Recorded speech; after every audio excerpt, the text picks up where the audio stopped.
Hello everyone, welcome to our channel learn English. आज हमारा है day 4 of 90 day challenge. 90 days तक हम रोज़ एक स्टोरी करेंगे, इंग्लिश टू हिंदी ट्रांसलेशन, ताकि आपकी इंग्लिश जो है वो और अच्छी हो पाए, आप अच्छे से सीख पाए। आज की हमारी स्टोरी है the mystery of missing socks. Mystery of missing socks, इसमें मिस्ट्री का हमारे का मतलब होता है रहस्य। मिस्ट्री होता है रहस्य। किस चीज़ का रहस्य है? Of missing socks. मिसिंग होता है खोया हुआ। खोया हुआ, क्या खोया हुआ? आपका जुराबें। तो खोई हुई जुराब का रहस्य, जुराबों का रहस्य, ये है हमारी स्टोरी। स्टार्ट करते हैं। One day Sarah was getting ready for school when she realized that her favorite pair of socks was missing. हमारा इसमें टेंस कौन सा है? टेंस है हमारा यहाँ पे पास्ट टेंस।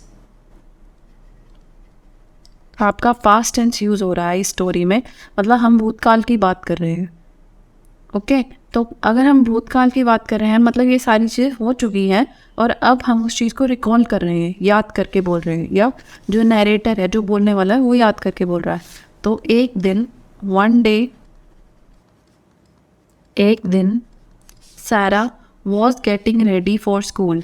गेटिंग रेडी मतलब तैयार हो रही थी, तैयार हो रही थी। Was getting ready for school, school जाने के लिए। When she realized, जब उसे यह एहसास हुआ। रियलाइजेशन होता है एहसास होना किसी चीज़ का। एहसास हुआ, इस चीज़ का एहसास हुआ। दैट कि हर favourite pair of socks was missing, कि उसकी मनपसंद या उसकी सबसे अच्छी वाली मनपसंद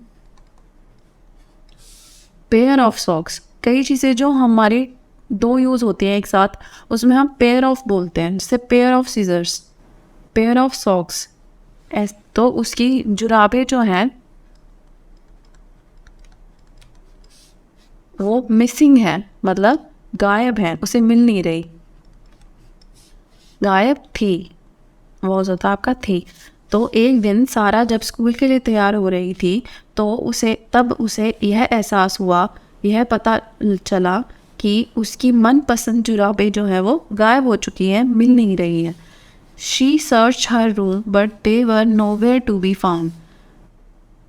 पहले पूरा सेंटेंस पढ़ना है, मेन वर्ड्स का मीनिंग निकालना है और फिर पूरे सेंटेंस की एक साथ सेंस बनाने की कोशिश करनी है कि क्या बोल रही है ये। तो she search her room. Search होता है खोजना, जांच पड़ताल करना कह सकते हैं, हम खोजना कह सकते हैं। तो उसने अपने रूम में खोजना, हर रूम, अपने कमरे में उसने देखा। बट हो गया आपका, ये दो सेंटेंस को जोड़ रहा है, कंजक्शन है यहाँ पे, सॉरी गलत लिया मैंने। बट हो गया आपका लेकिन। They were nowhere to be found. Nowhere होता है कहीं भी नहीं, कहीं भी नहीं। वेयर होता है जहाँ, मतलब कोई जगह के लिए हो गया वेयर। नो वेयर हो गया कहीं भी नहीं। दे क्या है, किसके लिए यूज हो रहा है यहाँ? आपका सॉक्स के लिए। तो they were nowhere to be found. Found होता है आपका मिलना। अब पूरा सेंटेंस पढ़ेंगे। She searched her room but they were nowhere to be found. उसने अपने कमरे में खोजा, देखा, लेकिन उसे अपनी सॉक्स कहीं भी नहीं मिली। नेक्स्ट सेंटेंस है आपका। She asked her mom but she hadn't seen them either. She asked her mom, उसने अपनी माँ से पूछा। आस्क होता है पूछना, तो उसने अपनी माँ से पूछा। But she hadn't seen them either. ये वाला शी जो है आपका फर्स्ट, ये आपका यूज़ हो रहा है सहरा के लिए। ये सारे शी जो है आपके सहरा के लिए यूज़ हो रहे हैं, लेकिन ये वाला जो शी आपका यूज़ हो रहा है ये इसकी माँ के लिए यूज़ हो रहा है। तो ये है आपकी सहरास मॉम। सैरा की मम्मी के लिए यूज़ हुआ है ये वाला शी। कैसे पता चला? क्योंकि हम इस चीज़ को आगे इलैबोरेट कर रहे हैं। उसने अपनी माँ से पूछा, लेकिन उन्होंने भी उसे नहीं देखा था। क्या नहीं देखा था? देम है यहाँ पे आपका सॉक्स। तो उन्होंने भी सॉक्स को कहीं नहीं देखा था। उसने अपनी माँ से पूछा, लेकिन उन्होंने भी उसे नहीं देखा था, सॉक्स को। सॉरी, देखा था। Next day Sarah's little brother Timmy came to her with the same problem. Next day हो गया आपका अगले दिन।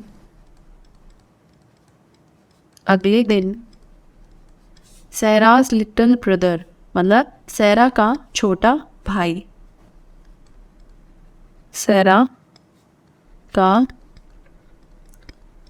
छोटा भाई, उसका नाम क्या है? टिमी।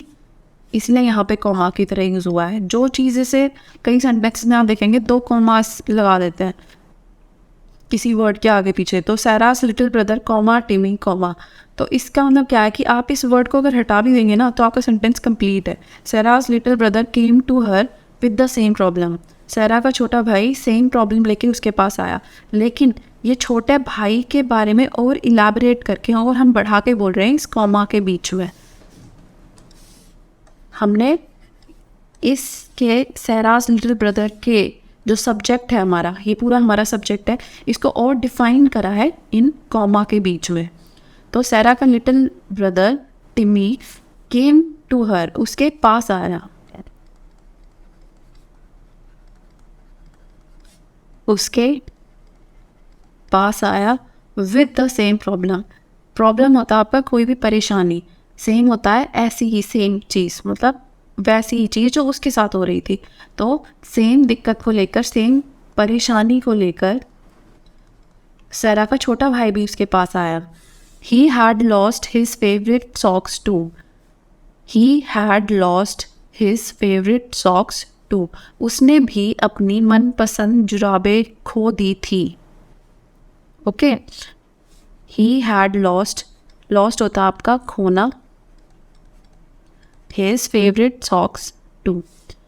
Sarah thought it was strange and decided to investigate. Thought होता है सोचना, ठीक है। think होता है सोचना, ये think की सेकंड फॉर्म है। think thought तो think है आपकी इसमें वर्ब की फर्स्ट फॉर्म और ये इसकी सेकंड फॉर्म है क्योंकि हम पास्ट टेंस यूज कर रहे हैं। Sarah thought it was strange, क्या स्ट्रेंज था? जो ये उसके भाई की भी सेम दिक्कत थी, ये स्ट्रेंज था। ये इट जो है इस कंडीशन, इस सिचुएशन के लिए हो रहा है, नॉट कंडीशन, इस सिचुएशन के लिए इट यूज़ हुआ है यहाँ पे। इट वॉज स्ट्रेंज, स्ट्रेंज होता है अजीब, अनोखी चीज़ कोई। तो वो उसे ये चीज़ बहुत अजीब लगी कि उन दोनों की ही सॉक्स कैसे गायब हो गई। और डिसाइडेड टू इन्वेस्टिगेट, डिसाइड का मतलब होता है निर्णय लेना। किस चीज़ का निर्णय लिया उसने? कि इन्वेस्टिगेट करने का, मतलब जांच करने का। सॉरी,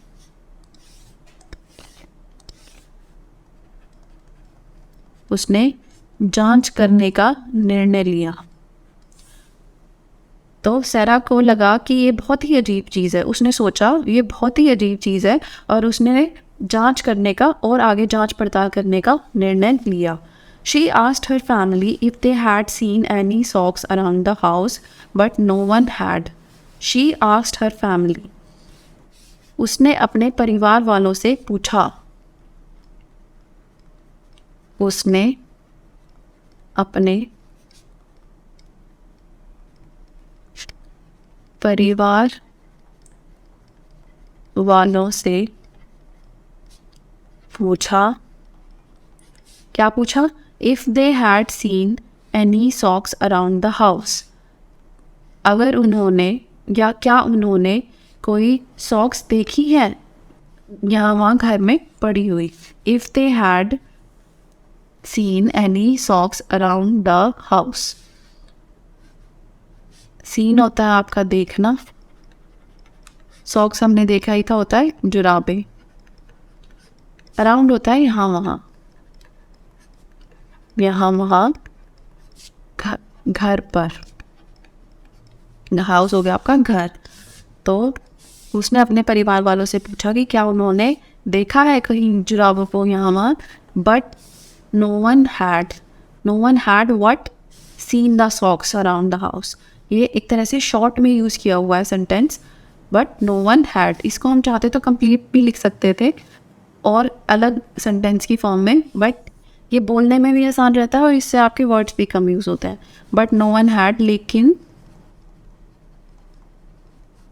किसी ने नहीं देखा था। नो वन हैड, किसी ने नहीं देखा था। ये जो है आपका, ये नरेशन का है।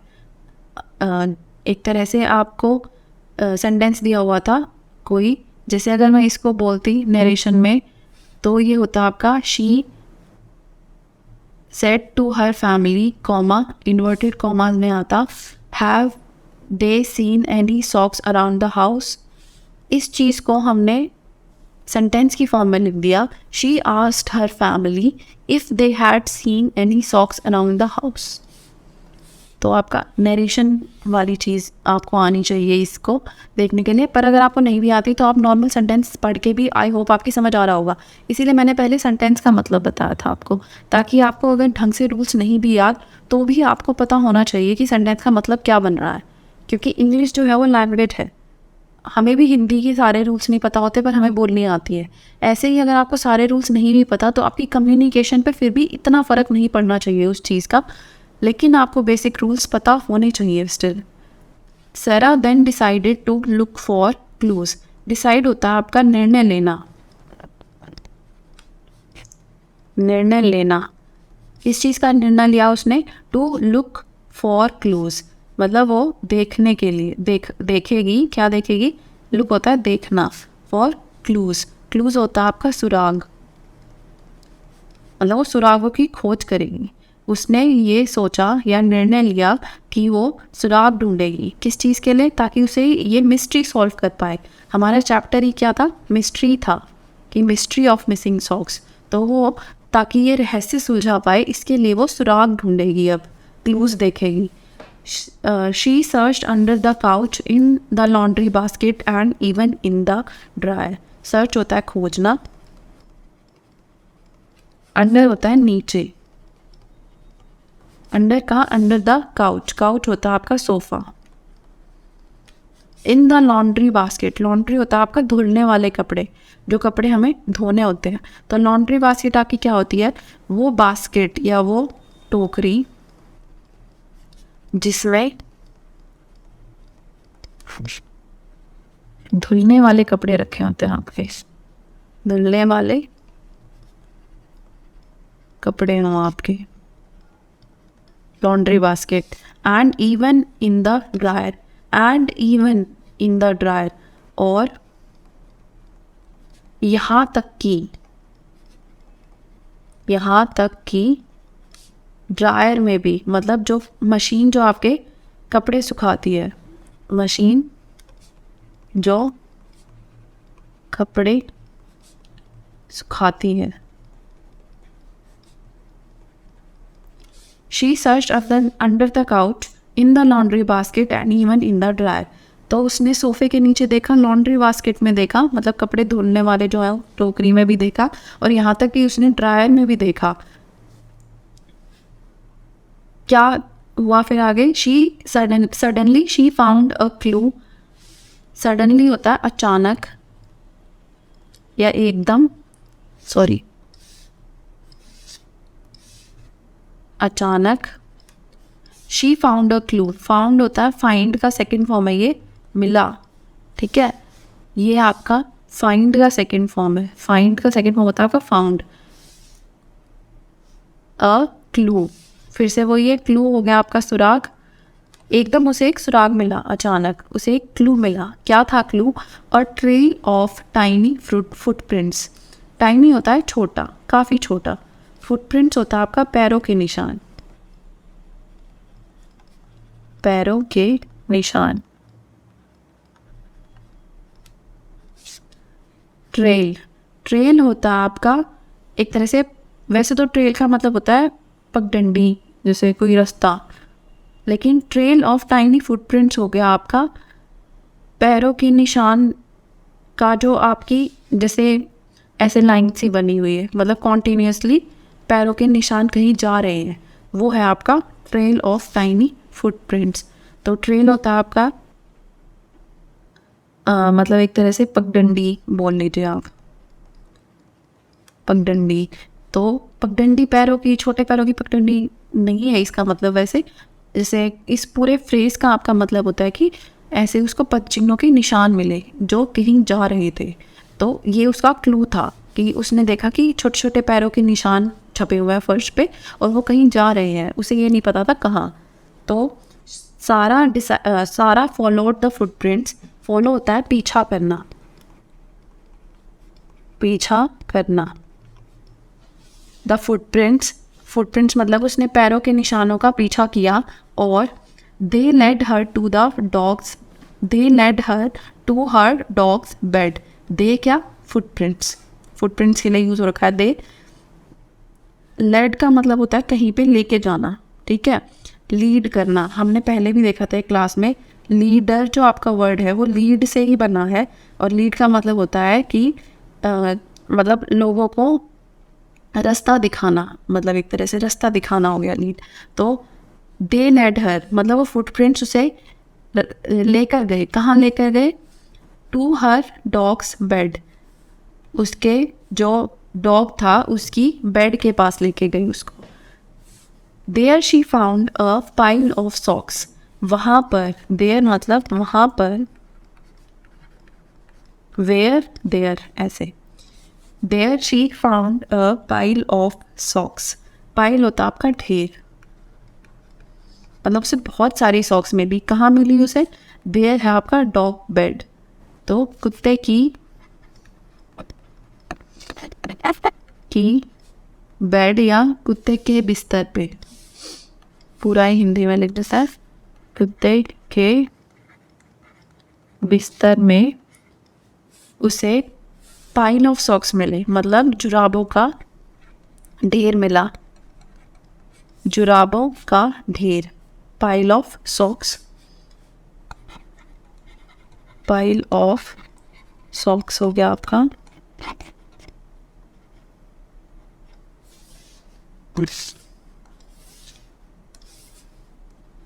जुराबों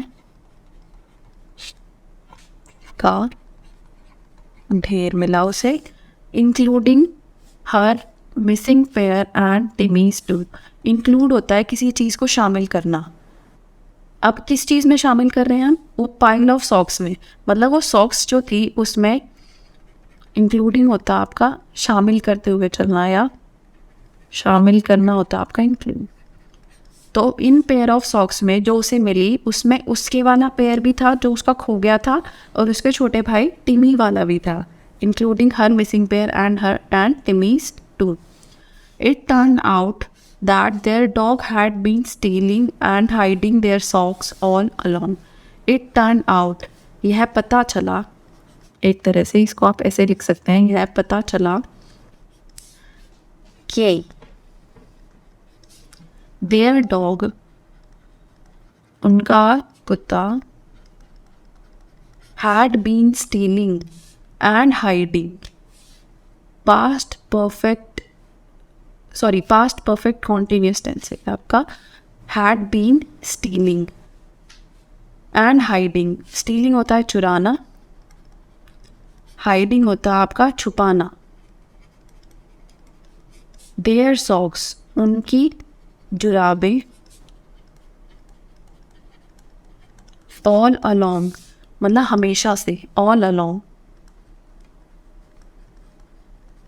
हमेशा से या पहले से। तो यह पता चला कि उनका जो कुत्ता है वो उनकी जुराबें चुरा रहा है और छुपा रहा है, शुरू से ही या हमेशा से उनका कुत्ता ही जुराबें चुरा कर छुपा रहा है। Sarah learned to keep her socks in safe place and to always look out for clues when solving a mystery. Sarah learned, सैरा ने सीखा, क्या सीखा? To keep her socks in a safe place. Keep होता है रखना, इन a safe place मतलब सुरक्षित जगह पे, सुरक्षित जगह पे। सारा ने सीखा कि सारा ने अपनी जुराबों को सुरक्षित जगह पे रखना सीखा। और उसने क्या सीखा? To always look out for clues when solving a mystery. Always होता है हमेशा, लुक आउट मतलब लुक फॉर क्लूज मतलब हमेशा सुरागों की खोज करनी चाहिए, सुरागों की खोज करनी चाहिए। व्हेन मतलब जब, you are solving a mystery जब आप किसी रहस्य को सुलझा रही है। तो सैरा ने सीखा, क्या सीखा ना? सैरा ने सीखा कि अपनी सॉक्स को सुरक्षित जगह पर रखना चाहिए और जब आप किसी रहस्य को सुलझा रहे हैं तो हमेशा सुरागों की खोज करनी चाहिए, लुक फॉर क्लूज। यहाँ हमारी स्टोरी ख़त्म होती है। नेक्स्ट क्लास में हम नेक्स्ट स्टोरी करेंगे। Thank you so much for watching.